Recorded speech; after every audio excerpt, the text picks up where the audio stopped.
Cotas para negros nas universidades e nos concursos públicos. Esse é o tema do Cidadania que está começando. Para debater esse assunto, nós recebemos o senador Sebastião Rocha, que é relator de um projeto nesse sentido aqui no Senado, e a Vânia Santana, que é membro do Conselho Nacional dos Direitos da Mulher. Antes da gente entrar no debate propriamente dito, a gente conhece um pouco mais da desigualdade e das dificuldades enfrentadas pelo negro do Brasil. Essas dificuldades estão expressas num relatório feito pelo PNUD, o Programa Nacional das Nações Unidas para o Desenvolvimento, junto com o IPEA, o Instituto de Pesquisa Econômica Aplicada. De acordo com o relatório, em 1990, as chances de uma pessoa branca entrar na universidade eram de 43%. Entre os negros, só 18% tinham as mesmas chances. A condição desigual se reflete na vida profissional mais tarde. O salário médio dos homens negros correspondia a apenas 63% da remuneração dos homens brancos, e as mulheres negras recebiam só 68% do que ganhavam as brancas. Senador Sebastião Rocha, esses números ainda estão bastante atuais. Hoje, 5%, só 5% dos estudantes universitários são negros. Exatamente, e somente 2% dos negros ingressam nas universidades. Então, isso é resultado de séculos seguidos de discriminação, de preconceito e de desvantagens a que foram colocados os negros no Brasil. Então, esse tipo de projeto, que as cotas, por exemplo, elas são apenas um exemplo de políticas, de ações afirmativas para grupos minoritários. E no Brasil não é tão minoritário assim. A população negra ela representa 45% da população brasileira. E quando nós falamos nos negros, nós falamos nos afro-brasileiros ou nos afrodescendentes, que em termos de cor seriam, pela classificação mais adequada no nosso entendimento, seriam aquelas pessoas de cor preta ou parda. E que, claro, nós temos os morenos, os mulatos. No meu estado, por exemplo, é muito comum encontrarmos certidões de nascimento, registros de nascimento com a cor moreno.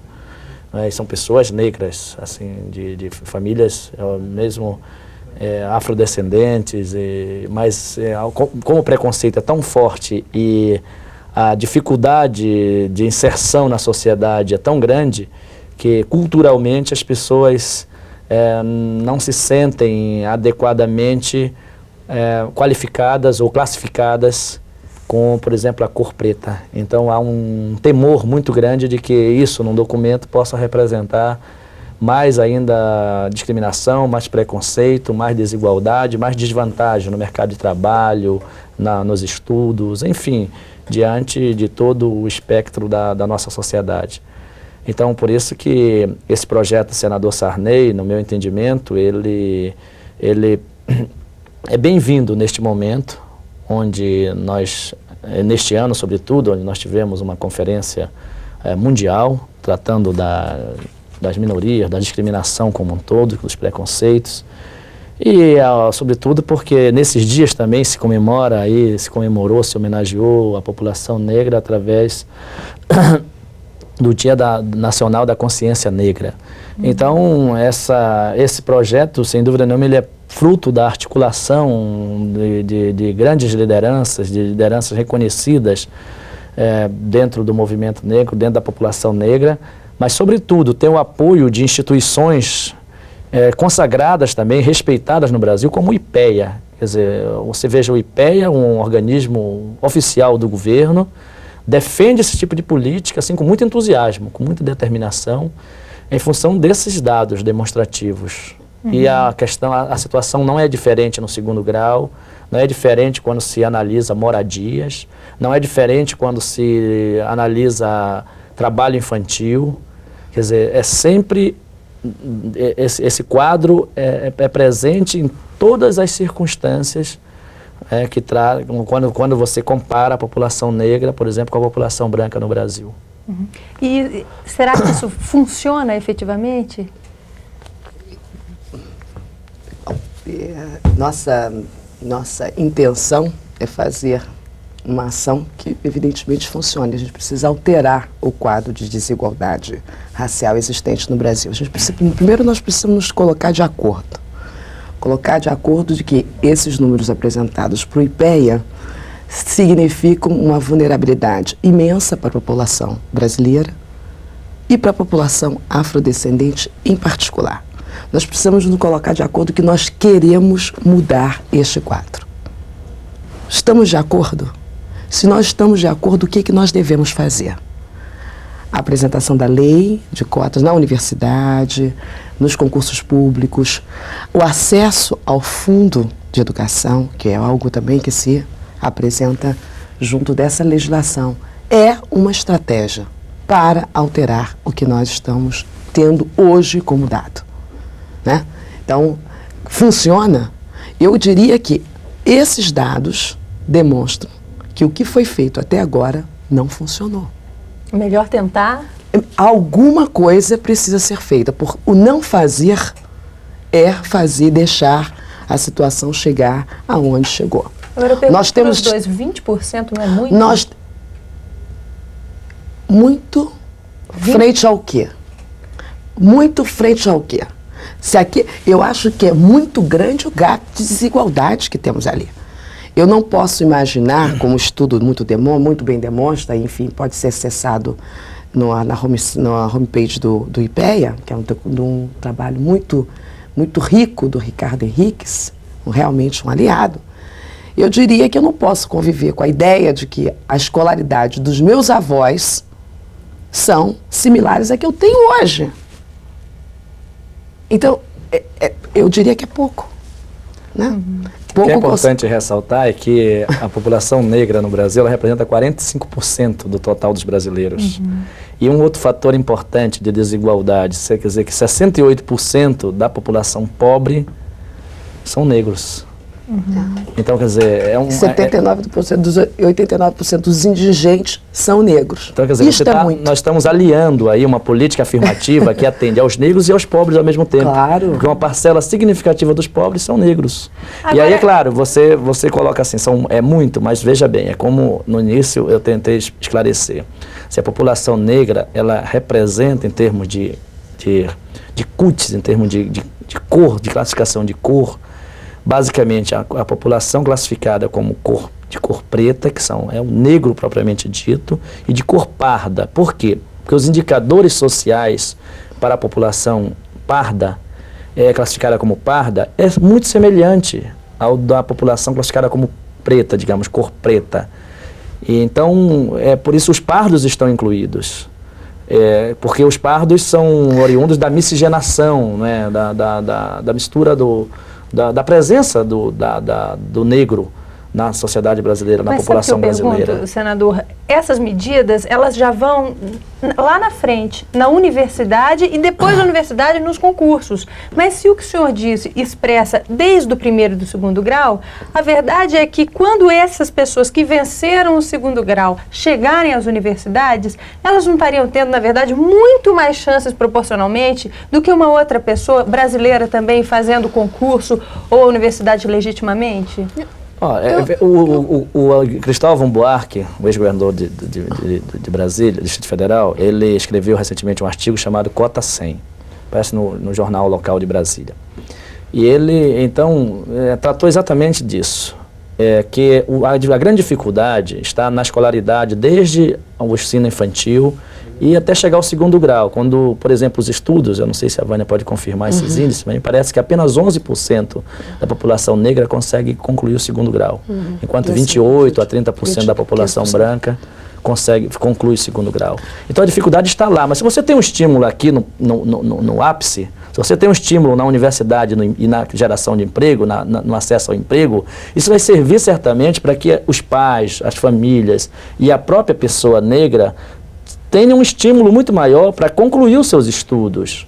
Eu sei que só isso por si só não corrige inclusive a pobreza, né, a situação de pobreza da população negra, mas sem dúvida nenhuma, e aí nós temos exemplos, por exemplo, nos Estados Unidos, em outros países que adotaram a cota, de o quanto isso significou de reversão de índices de desigualdade. Exatamente.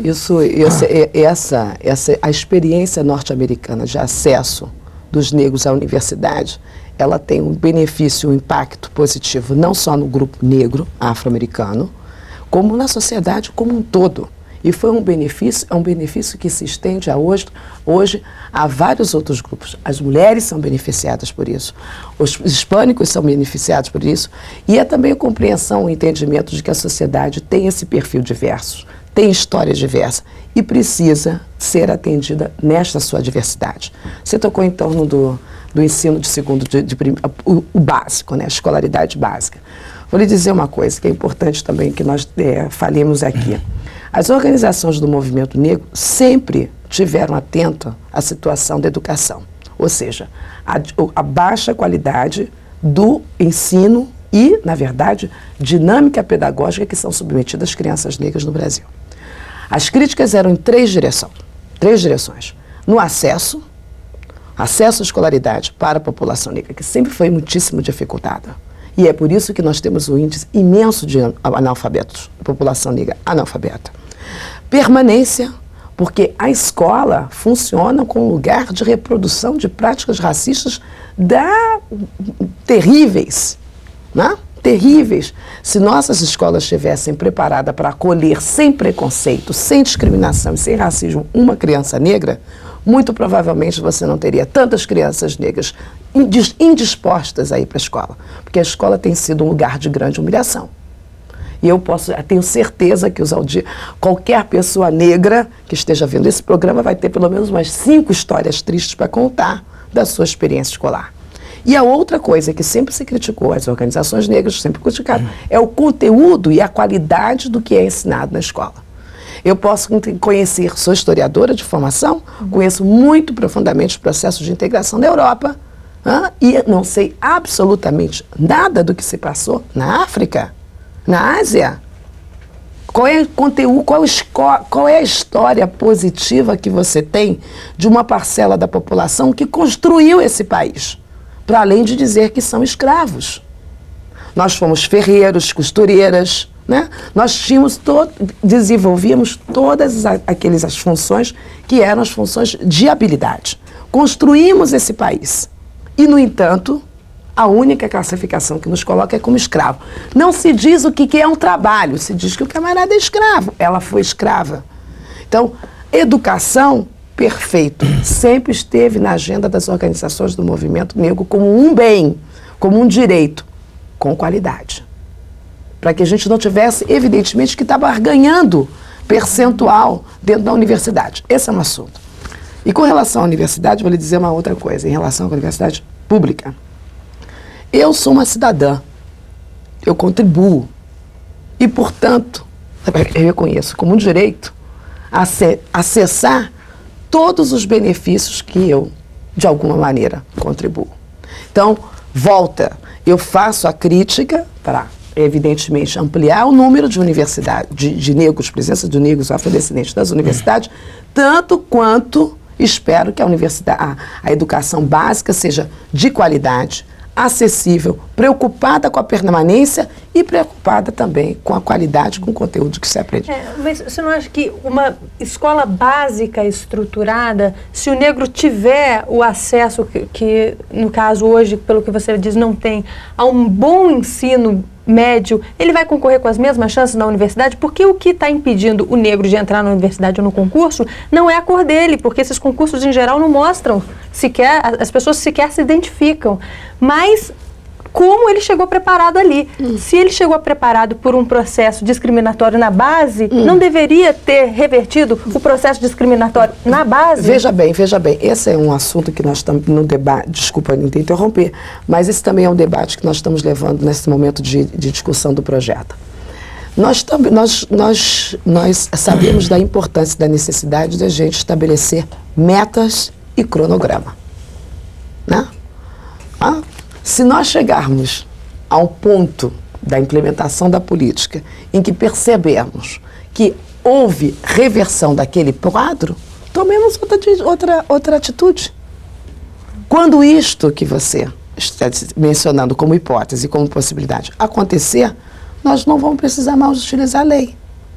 Isso é uma meta.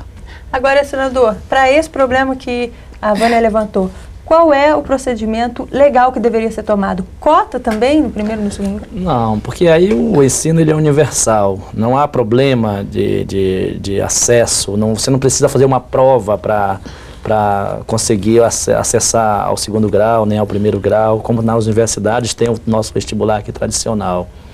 Então, a questão toda é, como eu já mencionei, se você estabelece que uma política afirmativa e a criança é educada, ela passa a ser informada permanentemente pelos pais, pelos vizinhos, pelos familiares, de que ela precisa estudar para poder, que agora está mais fácil dela chegar à universidade, está mais fácil para ela conseguir um emprego no serviço público, que essa lei, não podemos de forma nenhuma pensar que ela vai resolver um problema agora. Ela não é uma lei para curto prazo, ela não é uma lei para resolver o problema dessa geração, que já está com sua potencialidade praticamente desperdiçada, porque não houve como aproveitá-la.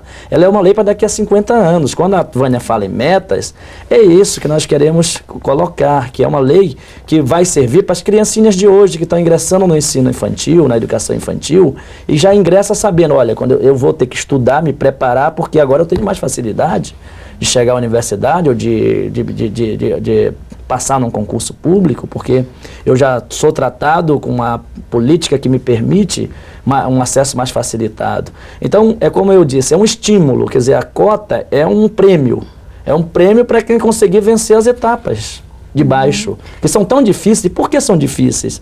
Para que a população negra vença o ensino fundamental e o ensino básico, o secundário, por causa da pobreza que está aliada. A pobreza, ela caminha, a população negra, ela está intrinsecamente ligada à pobreza. Então, quer dizer, a dificuldade está porque o jovem negro precisa trabalhar mais cedo. O jovem negro, além da discriminação permanente dentro da escola também que acontece, mas também a criança negra e o jovem negro precisa trabalhar mais cedo para ajudar na sua própria manutenção de sua família. Então, por isso que muitas vezes ele não consegue concluir o segundo grau. Então, é um estímulo que nós estamos dando, é um prêmio, como se fosse um prêmio para as pessoas que conseguem vencer de fato essa área aí tão tenebrosa aí que é o ensino no Brasil. Então, você vê que a própria população branca, somente em torno de 30% consegue concluir o segundo grau no Brasil. E a população negra 11%, quer dizer, você tem uma defasagem aí exatamente de 20% aproximadamente. Então, na universidade, a mesma coisa. Então, eu não tenho dúvida de que esse tipo de política, e veja bem, eu estou demorando com o relatório deste projeto, embora eu tenha sido indicado o relator em abril, quer dizer, não é tanto tempo assim, mas eu estou demorando porque eu estou debruçado, eu estou empenhado em esmiuçar tudo mesmo, em vasculhar toda a legislação. Veja bem, nós temos assim, coisas assim tão incoerentes como, por exemplo, o registro, a diferença entre o registro de óbito e o registro de nascimento. É exigido o item cor na certidão de óbito, que foi uma conquista do movimento negro para poder estudar o índice de mortalidade da população negra, e não é incluído o item cor na certidão de nascimento, no registro de nascimento. Então, é como se a pessoa nascesse sem cor e morresse com cor. Então, veja bem, tem tantos disparates que a gente vai percebendo ao estudar esse assunto, e o que eu me proponho, embora eu deva aí à sociedade, ao próprio autor do projeto, o senador Sarney, que tanto tem se empenhado para aprovar esse projeto o mais rápido possível, eu devo esclarecer que o que eu estou buscando é uma revolução dentro da legislação. Posso até não conseguir. Pode ser que eu seja induzido e convencido até a aprovar o projeto genérico como ele está, e que seja mais compatível com a situação cultural do Brasil, com a assimilação cultural do povo brasileiro. Mas o que eu gostaria era de que esse projeto fosse um marco histórico e nós pudéssemos avançar, inclusive, para outras políticas de ação afirmativa, e neste momento eu me debruço sobre isso, estudando outras formas, por exemplo, como as empresas, as licitações públicas. Nos Estados Unidos, existe uma legislação que as empresas que concorrem e que ganham licitações públicas, elas têm que contratar 20% de negros, que extrapola das cotas para a universidade e para concurso público, mas também para as empresas privadas. Senador, nós vamos dar um intervalo, nós voltamos a falar de cotas para negros nas universidades e também nos concursos públicos no próximo bloco. Até já.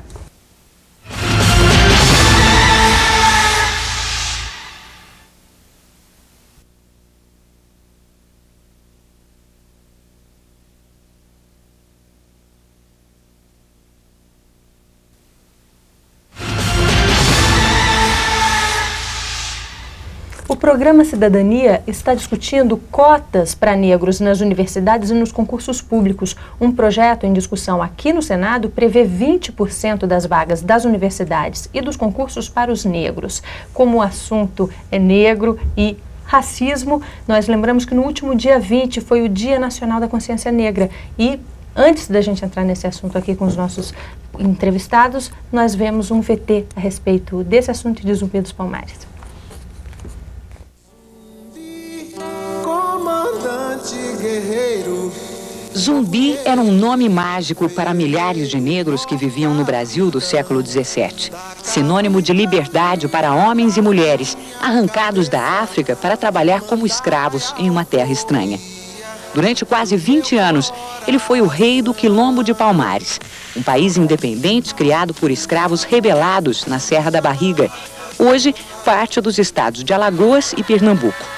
Ali, durante quase um século, milhares de negros foram homens livres e conservaram as tradições africanas no auge da escravidão no Brasil.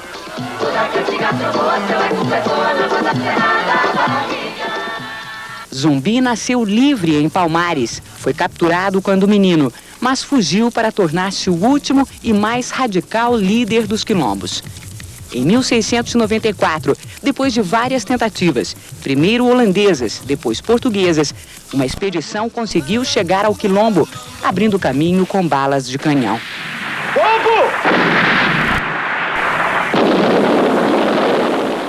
Era o fim de Palmares, mas não de Zumbi. Ele só morreu no ano seguinte em uma emboscada. A cabeça de Zumbi foi exposta em uma praça de Recife. 3 séculos depois da morte de Zumbi e mais de um século após a abolição da escravatura, os herdeiros do Quilombo ainda lutam pela igualdade no Brasil. 100 anos de liberdade não foram suficientes para concretizar o sonho de igualdade de Zumbi. Pro meu coração. Vânia, hoje preconceito no Brasil é uma realidade? Infelizmente, é uma realidade. É uma realidade. E é uma realidade que as organizações do movimento negro, a sociedade civil organizada, lograram o êxito de transformar uma data como essa, 20 de novembro, uma data de reflexão sobre preconceito, sobre discriminação, sobre racismo. É uma data, não apenas uma reflexão para a população afrodescendente, mas para a população brasileira, né? Vendo, então, o histórico de Zumbi, né?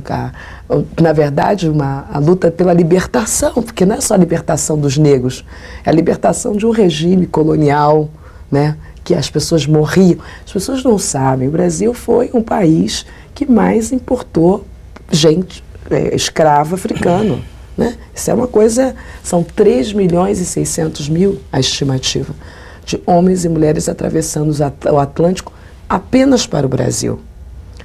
Esse é um dado. O outro dado que a mim choca demais, o fato de um escravo no Brasil ter uma vida média de 8 anos, de apenas 8 anos. Chegar aqui e saber que a sua vida vai durar mais 5, 6, 7, 8 anos no máximo. Então, a reprodução da mão de obra aqui foi muito baixa, então a importação muito elevada e esse escravo nada muito parecido com o que nós fomos acostumados a ouvir através das histórias de Gilberto Freire. Agora, Vânia, hoje a lei brasileira pune severamente o racismo, mas o ministro Carlos Alberto de Paulo, que é o único ministro do Superior Tribunal que é negro, do Tribunal Superior, né, que ele é do TST, ele fez uma denúncia dizendo que os próprios juízes não aplicam a lei do racismo, porque ela prevê pena de 3 a 5 anos de prisão. Eles preferem usar outras penas, como injúria, e assim abrandar a pena daquela pessoa que teria cometido um ato de racismo. Como enfrentar esse racismo brasileiro? Se lei não está funcionando? Não, o que tem sido alternativa é enquadrar a situação de vexaminosa de ser discriminado em situação de, enfim, danos morais, é o que nós acabamos de ver, por exemplo, julgado no mês passado, em outubro, lá no caso de São Paulo, uma vendedora de uma locadora foi agredida verbalmente por uma cliente, e essa cliente foi, enfim, julgada depois de um ano e foi obrigada a pagar uma indenização de 28 salários mínimos e pedir desculpas formais. Essa tem sido uma estratégica, ou seja, não penalizar no sentido da ação criminal, né? Enquadrar, ler a discriminação, ler o preconceito como alguma coisa que viola e denega a dignidade. Se você quer dizer assim, por que os juízes têm esse tipo de comportamento? Porque os juízes ainda não se asseveraram da responsabilidade que eles têm de garantir o direito a uma pessoa a ser bem tratada, a ter acesso ao mercado de trabalho, ter acesso à educação. Não conseguiram ainda entender que o fato de uma pessoa ser afrodescendente, ter a cor que tem, não é motivo para que uma outra pessoa, dita branca, lhe trate com desrespeito a esse nível. Eu queria opinar sobre isso, porque eu acho que o que acontece é que há assim, uma terrível cumplicidade da burocracia, da tecnocracia e da elite brasileira com essa questão da discriminação racial no Brasil. Porque eu citei há algum tempo atrás a questão dos registros públicos. Eu fui estudar o assunto, porque eu me surpreendi quando eu cheguei num cartório, lá no meu estado, em Macapá, na cidade de Macapá, para saber como era que o cartorário, lá, o oficial, operava quando a pessoa chegava, um pai chegava para registrar um filho e indicava a cor do filho. Quer dizer, qualquer cor que a pessoa indicasse, o cartorário anotava lá e colocava como a cor, ou ele dava várias opções, e eu me surpreendi porque não consta mais no registro de nascimento. Aí fui saber por quê. Comecei a estudar e descobri que a lei é de 73, então é do auge da ditadura militar.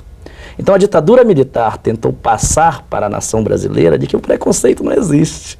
Vendeu essa ideia, né, essa mentalidade, e isso tomou de conta da elite, da burocracia e da tecnocracia. Hoje, eu fui, depois também de vários contatos, descobri, por exemplo, que é extremamente difícil um projeto desse ser apoiado, por exemplo, na área técnica do governo, na burocracia, nos ministérios.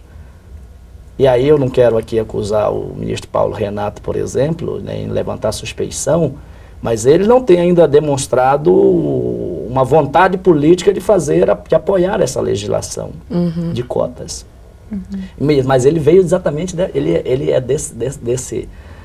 dessa elite, né, de técnicos e de burocratas que tem esse pensamento. Mas não existe discriminação, como é que nós vamos fazer então uma política para favorecer um determinado segmento, se esse segmento não é discriminado? Não tem, o Brasil não tem preconceito, o Brasil não tem discriminação. Então isso foi imposto com um pensamento único e só não vigorou porque houve reação assim muito forte, o movimento negro conseguiu se organizar